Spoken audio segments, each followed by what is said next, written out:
All right, everybody. Hey, thanks for tuning in. As you know, in this channel, we're Lions fans, but we started a second channel because we love the NFL.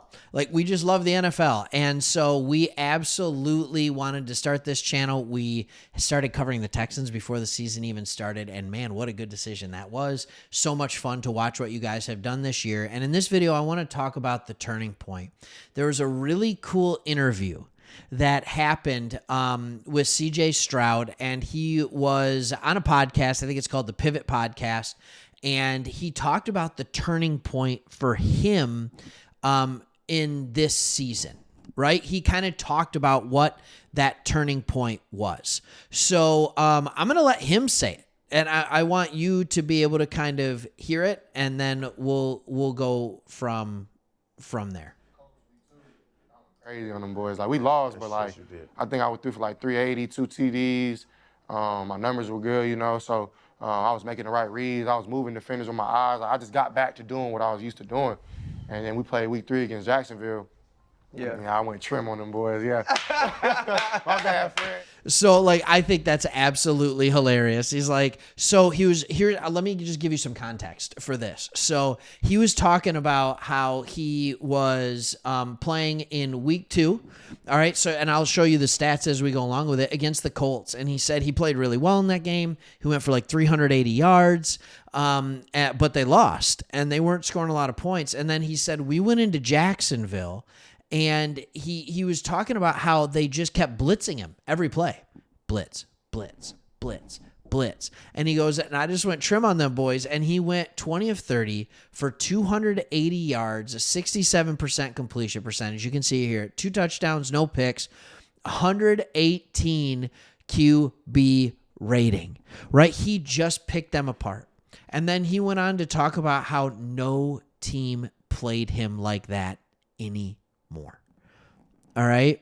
Nobody did. And he even talked about how he had crazy respect for Jacksonville, and they came in and they were just like, oh, it's a rookie quarterback. And he goes, and that's the last time that happened.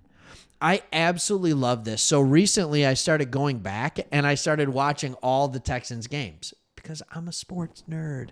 All right. So I started watching all the Texans games, and this is when I saw the change too.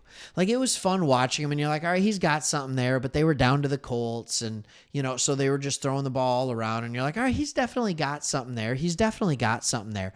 But then he played against Jacksonville, and you're like, oh, like, this is a little bit different. And as you're watching the season, here's what you realize. Okay, week 2, okay, there's something here. Week 3, this dude's built different. Like, he has a different head on his shoulders. He can let it go. What did they just do to the Steelers? This is nuts, right?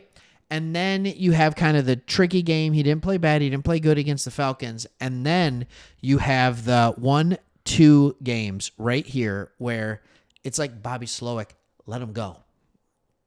Let him play. And let him unleash. And then he did against Tampa, and we all know what happened from the rest of the season from that point on. He was unbelievable. I think I traded for him right here after the Carolina loss, by the way, when he only went for 140. And my first week having him as a quarterback was right here. It was during the bye week. I traded for him after the win against New Orleans. And by the way, when I say traded for him, I mean in fantasy, in Dynasty. And I traded for him in every league I could. Every league I could that I could get him, I traded for him.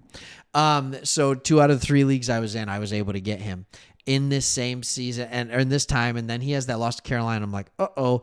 And then he just went off against the Bucs, and the rest is history. Outside of injury, he was just an unbelievable player.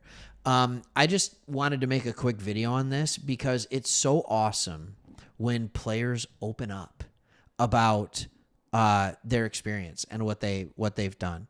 He was CJ Stroud was on the Pat McAfee show, and now he's on this podcast. And one thing about CJ Stroud that's so refreshing is he's willing to just say what it's like. He's willing to talk about where he's at mentally. He's willing to talk about, he's willing to talk about a lot of stuff.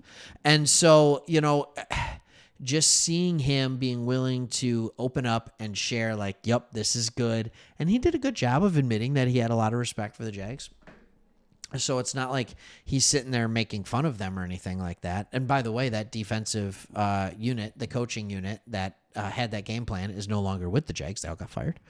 And so you have to realize that. But I just wanted to make a video kind of showing you into the mind of your quarterback and how he can look back and he can see that and realizing what the turning point was. And seeing that confidence and realizing, like, no, I'm here. I belong. You can't play me like a rookie quarterback. And he didn't play like a rookie quarterback the rest of the year. I almost feel like the turning point for him happened before the turning point for your offensive coordinator, which is absolutely hilarious to me. Your offensive coordinator figured it out much later on in November, the first game in November against the Tampa Bay Buccaneers. What an awesome game that was. Can we just talk about like how much fun that was to watch? I was watching that one live and just so exciting. Then you beat Cincinnati. Then you beat Arizona. Like, how much fun. Like, you had to just be loving it as a Texans fan. And you're going out there, you're winning games, and you are just like, you've got to be on cloud nine. Be like, we got the franchise quarterback. And around that same time, Will Anderson starts coming into his own. Like, how much fun is that? So I'm not going to keep talking about nothing. But I did want to come out here, do a video on the turning point and what it was for CJ Stroud, because I just think it's kind of fun to see. All right, thanks for watching. See you on the next one.